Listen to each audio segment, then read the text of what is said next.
The last year has been a test for all, gains for some, losses for others, but as we approach the end of what started on the 31st of December 2019 and more of us have a greater understanding, more information, the evidence has been brought forth, the grifters, crony politicians, corrupt corporations and many other negative happenings have come to a head. Some of us are left waiting, hoping or working towards finding some real transparent information and answers to the questions many of us have been seeking. Today I'm going to be talking about the SAGE members, Imperial College and other politicians who have conflicts of interest, purposely waited 2 months and act in the most profitable way for everyone involved in such a crony manner, and how they are coercing people into propaganda and limited information. If you have any problems with anything I've said or fancy learning a bit more, go check out some of the previous 5 videos which I will be making into a full-length documentary in the next few weeks, COVID-19 debunking.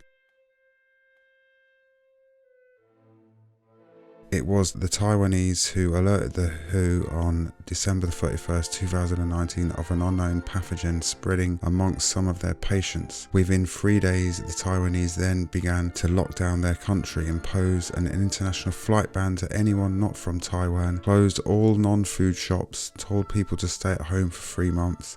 The border control was merged with the health department. A live public national emergency was declared a whole day on TV, and the 20 million population was informed as to what it possibly could be, how best to protect themselves and stay healthy. Within the first year, they only had 22 deaths. As of June 22nd, 2021, they now have 478 total deaths from their actions taken earlier.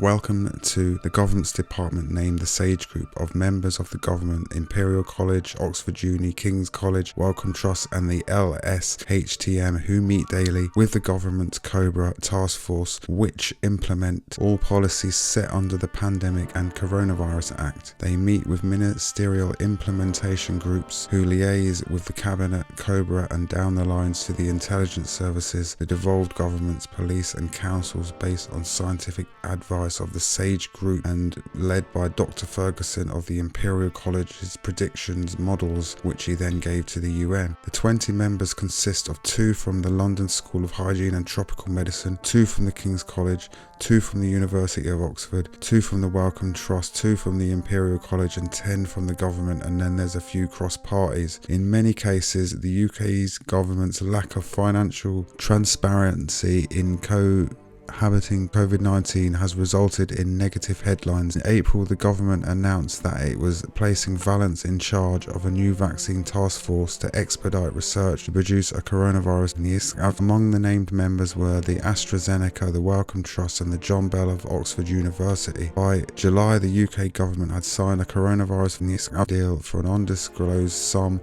with GlaxoSmithKline, securing 60 million doses of an untested treatment that was still being developed.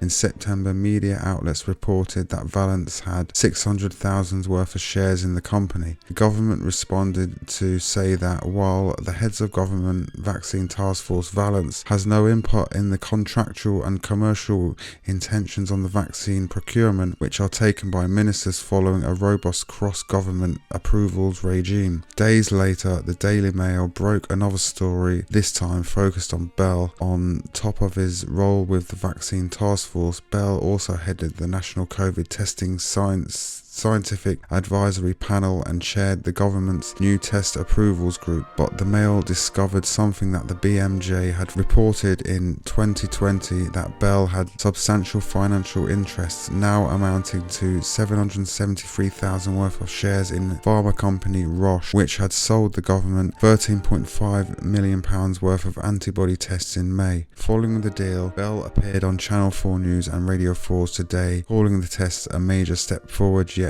Public Health England found the tests unreliable. It's also good to note that Roche, they now own the patents of the Kary-Mullis PCR test, which is what they were selling to the government. And if we look into some of the SAGE members, such as Sir Patrick Vallance and Professor Chris Whitty, they were receiving money from the Bill and Melinda Gates Foundation. We also have people such as Dame Angela McLean and Peter Horby. They were part of the University of Oxford and the AstraZeneca getting all the contracts in for the government there. A lot of contracts were going to Serco as well as the major invest by GlaxoSmithKline in the early years. So there's a hell of a lot of conflicts of interest going on between many members of the government and the SAGE members, also in the Cobra, and also members of the government who have interests in a number of these companies before the pandemic started, during, and now.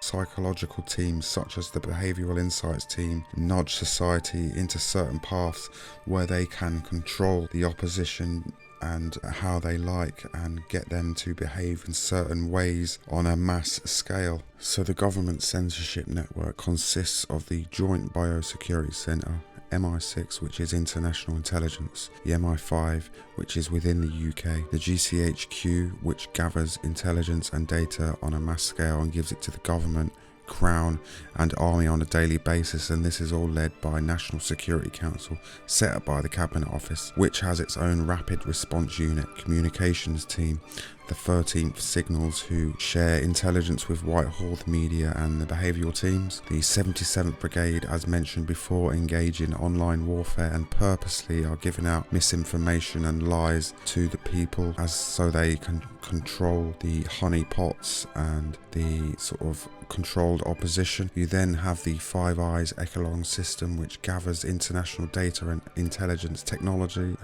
This is sort of online and through communications, phones, computers. Then we have the new DCMS fake news unit, the Hot 18 team, set up on the 24th of November, who will excel the sort of corruption, lies, science denialism and hate onto the people in a more public fashion. They're basically just being open with it all now and telling us what they're doing, and there's a lot of censorship going on, and we can see it within the groups, but only a small number of the population can actually see that this is going on, and we're trying to get more of this information out across many different channels and people, YouTube channels. So we need to sort of research these people more and spread the information around a little bit more of what this crony, corrupt government is doing to the people of the UK at the moment.